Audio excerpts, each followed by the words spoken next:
Hello, welcome everybody. Thank you again for joining us for another Strategic Alignment podcast. I'm super excited to be here with you for another evening. I want to say a big welcome to my guest and one who I've gotten a chance to know. And now, with no further ado, I'm going to just jump right into it. And Hello, and welcome to the Strategic Alignment Podcast. This program is all about providing leaders and managers with meaningful insights on how to optimize business results by aligning their people strategy to their business strategy. Our goal is to support you as you rise to the challenges of complex decision making centered around attracting and retaining top talent.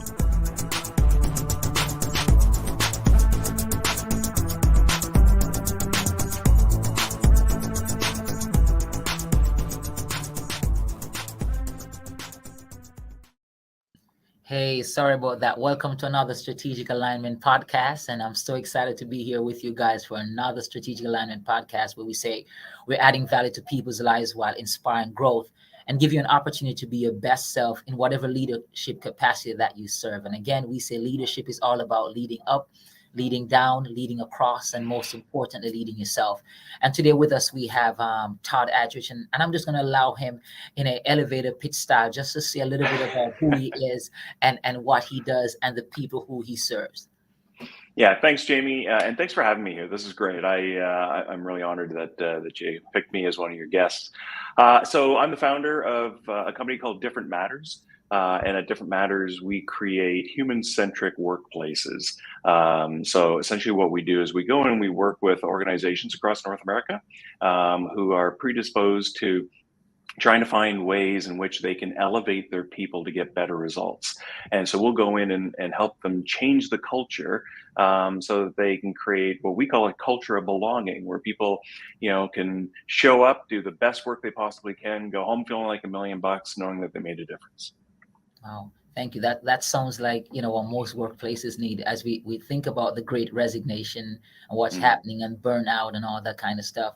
As you talk about that, Todd, you mind sharing what happens when we have workspaces or places whereby it's not human-centric, or the focus is not on the employees when it comes down to their growth, their development, their stability? What does that workplace look like, and what kind of impact does it have on the level of productivity that managers or leaders or individuals experience? Yeah, and I think, Jamie, we probably see that more often than not, right? Where we've got organizations that are probably more business centric or business focused, right? And so oftentimes what happens in there is, we at least a disengagement. We don't get the best talent. Sometimes you can attract the best talent. You're not going to keep the best talent if they're not really, playing to the level at which that we know they can play.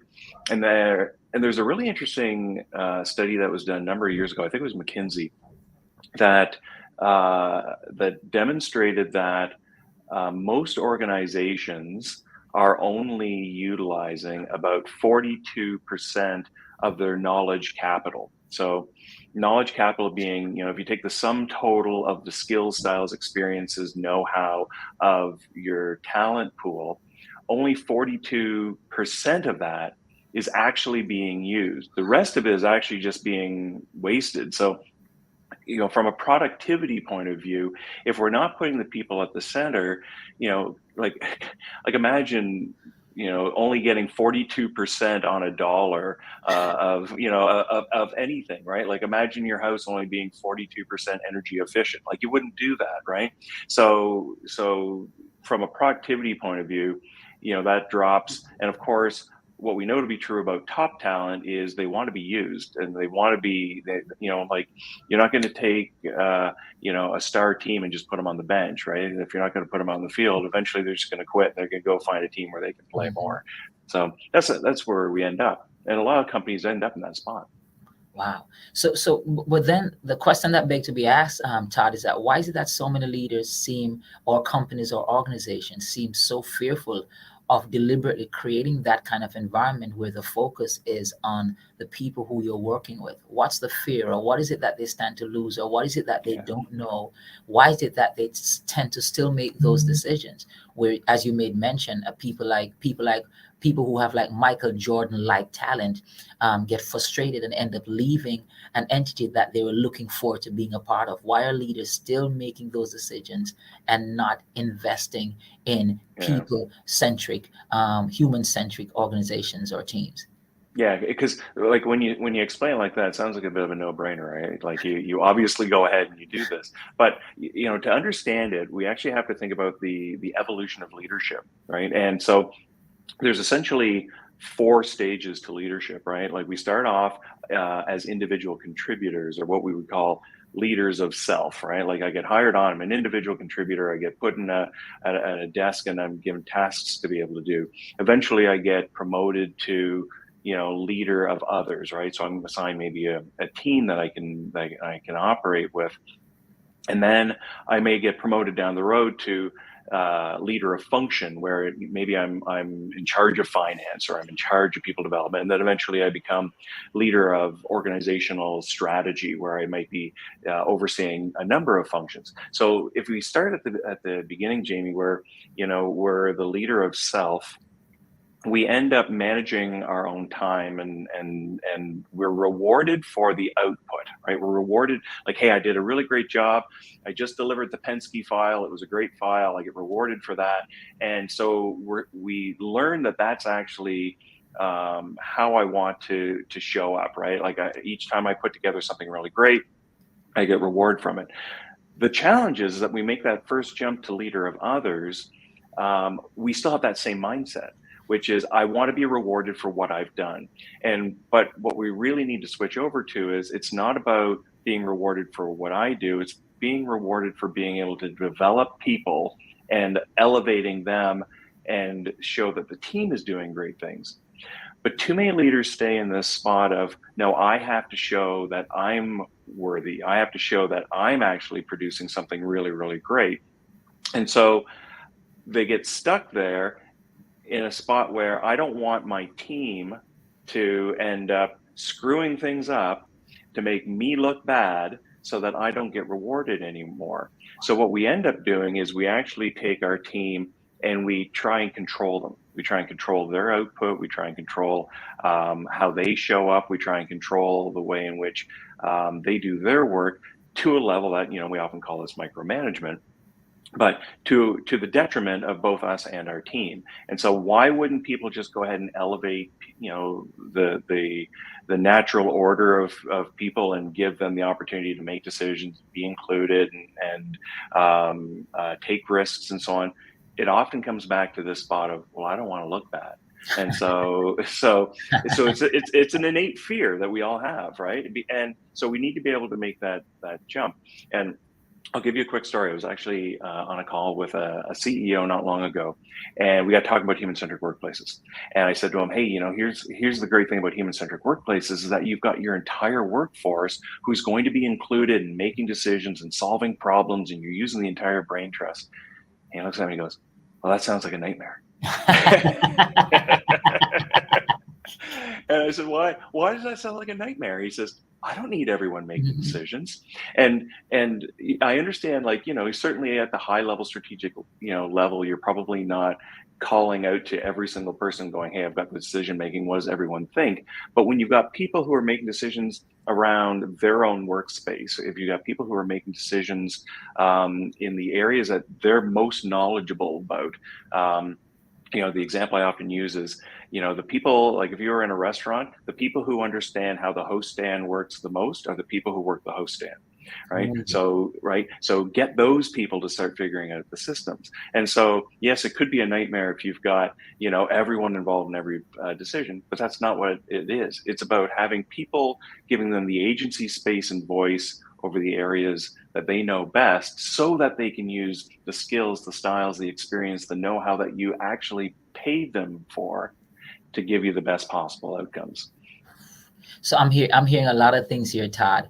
I'm hearing that most leaders, because of how they move through the process of becoming leaders, they're so focused on the results. they make the huge mistake of not investing in the relationship when it comes on to connecting with people based on where their strengths are. So what happens is that people become frustrated because they're not being used, and leaders are so tied to getting the attaboys and the attagirls for being celebrated for winning and getting those results. They end up miss out on opportunities of investing confidence in their team, investing confidence in their people. And by doing that, what happens, they may think that they're getting the best, but really and truly, they may be getting 40%, as you said it. And nobody wants to be in a position where you could get 100%, but instead you're only getting 20, 30, or 40%, and they miss out.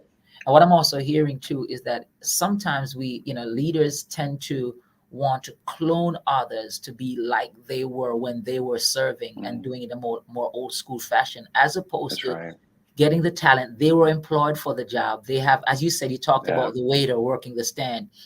You're employed for the job. They know what's happening. They're interacting with customers. They have a sense and a feel. Pull them into the decision-making part of what you're doing so that you can come up with the best decision. That's it. That's exactly it, right? And too often what we, in a lot of cases, leaders are afraid of people pushing back on them, right? Or challenging their ideas. And because a lot of ways, leaders are raised in a father knows best sort of scenario, right? Where I have to have all the answers because I'm the leader. I was given this job for a reason. So if I don't have the answers and you do, then they start feeling like, well, what do you need me for? Well, that's actually what we need those leaders for. Draw out the best possible solutions from your people. I like how you say that the father knows best. It's almost like sometimes because we're in a leadership position, we're in charge of people. So we believe that everything that is final comes from us, not understanding that one of our responsibility is to get out of the way of others so that they can do what they are there to do. And we end up not practicing the ratio technique whereby we're doing 80% of the work while they're only doing 20%. And we may think that we're doing a good job when really and truly we are getting tired, we are worn out, and we're frustrating those who really want to have a sense of belonging in the organization. And you said something too whereby a number of leaders, they're afraid of pushback, creative tension. I don't know if you want to say a little bit more about that, and why is it that leaders are afraid of that, and how should they embrace that? Yeah, so I think a lot of leaders end up feeling as though if someone challenges their ideas, they're challenging almost like their authority, right? Or they're challenging their intellect, or that like it goes to a much deeper core, right? Of are you challenging who I am? And so then this need to be right, this need to look as though I'm the smartest person in the room starts bubbling up, and so they push back even more, and end up going back to the sports analogy, and they end up benching their players, right? It's like, okay, well, I actually don't want to invite you to the party because I don't need to be challenged. And it's not about challenging them as a person. What we need to start learning as leaders is how to put ideas on the table and get everyone to come together and talk about how to punch holes in the idea. Right? Because so when I lead a team, what I often do is I'll throw an idea out there and go, this is an idea. Now what I need you to do is rip it apart, find all the holes, find all the flaws in it, and then let's rebuild it so it's the best possible idea we can have, right? Just because it came out of my mouth and I happen to be the leader does not mean that it's the best possible idea. It just happens to be my idea, right? I was on a call not long ago with a fellow who was saying to me, listen, Todd, like I have a lot of experience. Like, so when I put forth an idea, like it comes from a place of experience.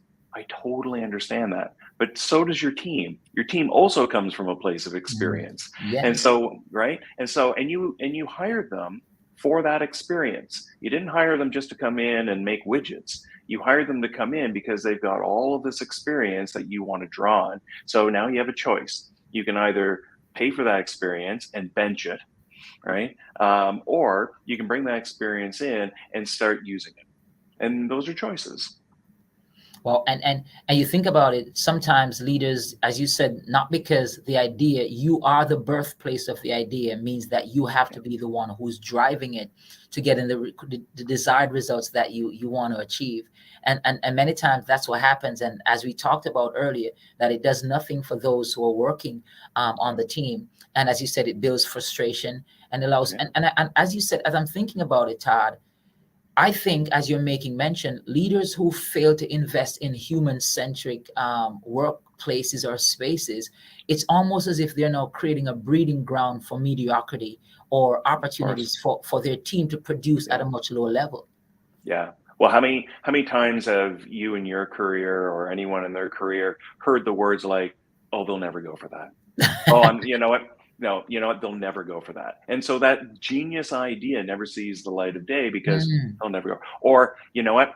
We brought that up before. It doesn't, they're not interested. Or, you know what? I've tried that before. No, you know what? Just let them do it. And when we get into this spot of, just follow whatever they do, like just shut up and listen and do what they tell you, what it really breeds is not only disengagement, but also we lose accountability, mm, right? Because if everything has to be your idea, like so Jamie, you're the leader of the team and everything has to be your idea. If it goes wrong, who's really at fault? wow. Right? It's yours. Mhm. I'm not responsible. I'm just following orders. Yeah. I'm just doing what I was told, right? It's not the way I would do, and no one asked me. No one wants to hear Mhm. what I have to say. And so going back to that analogy about the bench, there's two things there. In some cases, the leader benches the team by saying, "I don't want to hear about it. Grab a seat." In other ways, the team benches itself by saying, "They're not interested. I'm just going to sit over here because if you just want to pay me to sit on this bench, who am I to say no?" And so you can see very quickly how we get to 42%, right? And right, because both are doing it. And so the way in which we work to get people off the bench is by asking all those great questions, like, how would you guys do it? What do you think? What would you do differently? If I wasn't here, how would you approach it? Right? Mhm. And get them off the bench and in the game. Wow. So as you talk about getting people off the bench and getting them in the game and allowing them to be a part of the planning and moving things forward, what are some of the, because let's be honest, in your world of work and what you do, and myself, Pottingers and Associates, connecting with leaders and stuff, we recognize that you have more leaders and more organizations that are packed with employees who are frustrated, they're tired, they're burnt Mhm. out, and they're Yeah, looking for new opportunities, not because they're not in the yeah, right organization that is matching their skill set, but because they are being benched or because they have benched themselves. What yeah. are some of the initial steps that leaders or team managers or coaches need to take to start the process of creating a human focused or human centric workplace or workspace? What are some of the initial steps that they need to Yeah. take in order for them to create that environment? It may be difficult, but how can they start that process? Yeah, it starts with, first of all, a mindset, like Mm, believing that your people have value, right? And more than just transactional value, like more than just coming in, generating a report and going home. They have value in their ideas and their experience. So you start there. How do you operationalize it? Well, you ask them questions, you involve them, you bring them to the meetings, you ask them those questions I was saying before, like, what do you think? How would you do it? What would your opinion be? If I wasn't here, what would you do? But then when they give you those answers, let them try. Like, let them actually go forward and make some of those decisions. So in our culture of belonging, there's three places that we always push forward, right? One is around agency, so giving people the ability to make decisions that impact them the most. Space, allowing them to set boundaries for themselves around their time and how they do their work. And of course, voice, being able to show up as themselves in their most authentic ways. So when we start leaning into that agency, space, and voice, people start feeling as though they belong. And it's okay to let people take risks. It's even okay to let them take risks, fail, learn, try again. And in fact, that's actually one of the best things that we can do. If it's not going to be a detriment to the company, it's okay for people to make mistakes and let them try it because they're going to figure some of that out. And at least the mistake is their mistake versus, having to follow someone else's lead, make a mistake and go, I wouldn't have done it that way if it was up to me. So it's really about getting them into the game, and there's lots of different ways in which you do that. Oh, sorry, Jamie, I can't hear you. Yes, sorry about that. Yeah. On the other hand, what about people who they are serving in certain teams and they recognize that the organization or the leader is not focused, is not human-centric when it comes down to focusing on the team and what's happening and individuals? How should that person go about promoting themselves to that position where they invest some amount of value in their ability, capacity to perform and confront the lack of focus that is given to their Yeah. skill set that they take to the organization? Yeah, yeah. So, if you happen to be part of a team and you've been benched, like the ways to get off that bench or to go over and re-engage is, you can always go into your boss and say, listen, I've got an idea. Are you interested in talking for a few minutes? If you know the outcome of that idea, like, hey, I think maybe this is going to save us $50,000 in cost, then start with that. Hey, listen, I've got this idea that I think is going to save us about $50,000. Are you interested in listening? Right? Like you can start bringing this stuff forward, right? If you want to challenge your boss, and some people think to themselves, listen, there's no way I'm going to challenge my boss because they're never going to go for this. You can actually ask permission and just say, listen, I've got something that's, I got this thought. It's a little contradictory the way you feel. Are you okay if I sit down and talk to you about it? Right. And so you start setting up these seek for permission kind of things. And what we're really trying to do is test what we believe is the boundary around the boss. So if we think the boss, going back to the he'll never go for it scenario, right? There's no point in bringing that forward, they'll never go for it. Instead, go back to the boss and ask and say, listen, I've got this thought. Are you interested in hearing it?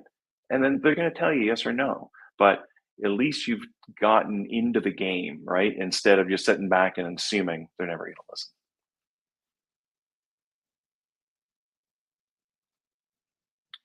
Sorry, Jamie, I can't hear you.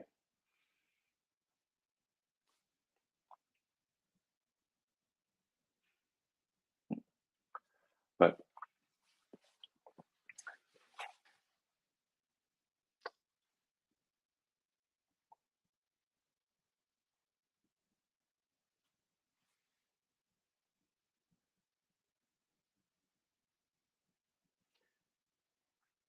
yeah, Jamie, I think you might be muted. Yeah, I keep messing with that. So sometimes it's very hard to change mindsets in organizations where the people, where the scope for promotion is very limited. Do you want to give any feedback back on that, Todd? Yeah. So promotions become a really interesting spot, right? Like if everyone's trying to get promoted, certainly that can be a bit challenging. Here's an interesting thing about organizations is if the way in which they've been set up is to reward the individual, so that could be through bonus, that could be through promotion, then they will create an internal competition among their people. So most organizations, successful organizations, what they want the people to do is focus on their competition outside the organization and how do we win against that group, right? How do we beat the competition? But if you create an internal competition phase where everyone's fighting for a bonus for themselves, they're fighting for a single promotion, you'll start seeing people, it'll be a bit of a feeding frenzy. So how do you get around that? Well, ways in which you get around that is instead of just individual bonuses, you actually give team bonuses. So the bonus actually comes from a team. So if you work together, if you bring forward ideas, if you cross the finish line as a team, that's where the bonus comes in. As far as promotions go, not everyone is like most organizations, as we know, are pyramids, right? So as you go up the ladder, there's less and less roles. There's only one CEO. There's only a handful of vice presidents.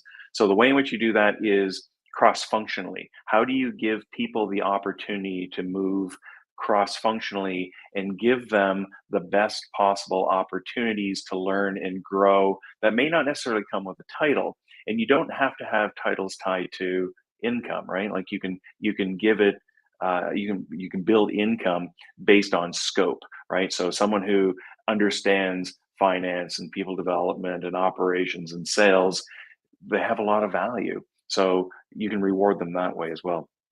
The last place I would say about that is one of the things that we have to understand about leadership is our jobs as leaders are to help people get to where they're meant to be. And sometimes that doesn't mean it's within our organization. And especially when we look at millennials and a younger generation, something that's really interesting is they often will leave a job, and we call them sort of pollinators, right? Like they'll jump from organization to organization to organization.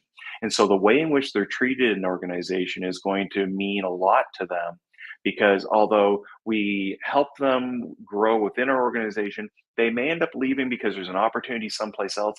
That's okay. Let them go do that. They're going to learn a whole bunch of other things, and they'll probably return at another date. And we're going to take all of that experience and bring it back to us. So as long as we're constantly focused on growing people, the promotion for that one spot starts to diminish a bit. The importance of that starts to diminish a bit.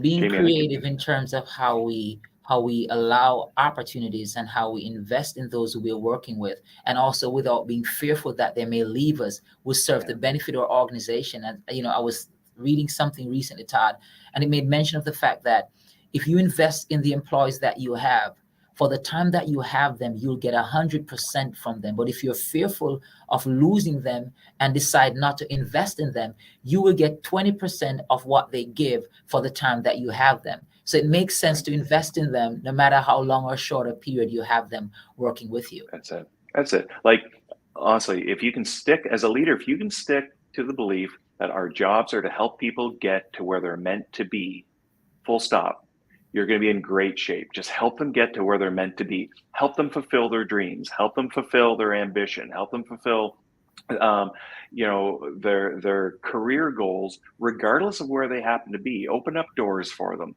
They will always remember you. And at a later time, when the opportunity is right and that promotion shows up, they'll circle back, and stay in touch with them when they leave, right? Like, stay in touch, because the relationship that you're nurtured doesn't go away when they're not on payroll anymore.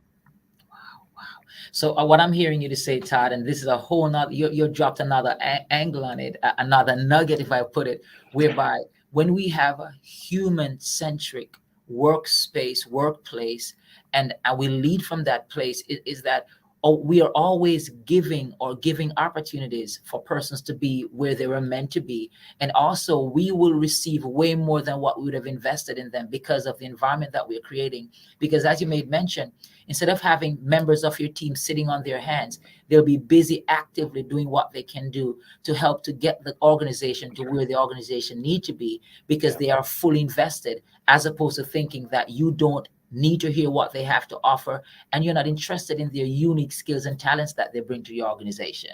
That's right. That's right. If we as leaders can build people's self-worth, self-esteem, and self-confidence, if we can do just that, the amount of productivity that they give us skyrockets. And maybe the opportunity within our organization doesn't exist, but they'll leave, stay in touch with them, build that relationship. Our paths cross again, right? We're focused on the human. How do we make great humans who can go home feeling like $1 million, knowing that they made a difference? I see someone said that they repeated what you made mention. Our jobs are to get people to where they are meant to be. Wow, powerful. And I'm gonna borrow that one from you. I'll be using that. Great, perfect. Use it. It's important. Yes. It's powerful, and you're right. It's important, because when you have that sense of belonging and know that who you're working for is investing in you, then you'll go the extra mile to do what is needed, not only for that person, but for that organization. Everybody wins at that point. That's right. I know, Todd, we have far spent our time, but I would not allow you to leave without you sharing with those who are joining us exactly where they can find you, so that they can secure your services and your support in terms of creating a human-centric organization, human-centric workplaces, and investing in their team to get the best out of them. Oh, that's great. Well, the website is differentmatters.com, and it's got all the information on it. The best way to get a hold of me, it's my name, Todd, at differentmatters.com. very easily. So my first name at differentmatters.com, and I'd be happy to answer people's questions. The way in which we look at our work is it's human work more than anything else. Our jobs, not only in my role, but in all leaders' roles, if we can all be staying focused on helping people be the best version of themselves, what a great place this would be. Hey, Todd, it was a pleasure having you here with us on the Strategic Alignment Podcast. And hopefully, if you could squeeze a few minutes in before the year is out or at the top of the new year, would like to have you as we help those who are watching and our listeners and our viewers to also embrace that mindset in terms of being the best that they could be in creating that kind of environment, which is human-centric workplaces. Todd, thank you very much for joining us. And for all those viewers, please join us every Thursday on Strategic Alignment Podcast at 6:30 p.m. Eastern Time. Thank you guys very much again for joining us, and have a wonderful evening. Thanks. Thank you for listening to the Strategic Alignment Podcast. We hope you enjoyed this episode. Please subscribe to our podcast by visiting our website at www.pottingerandassociatesconsulting.com.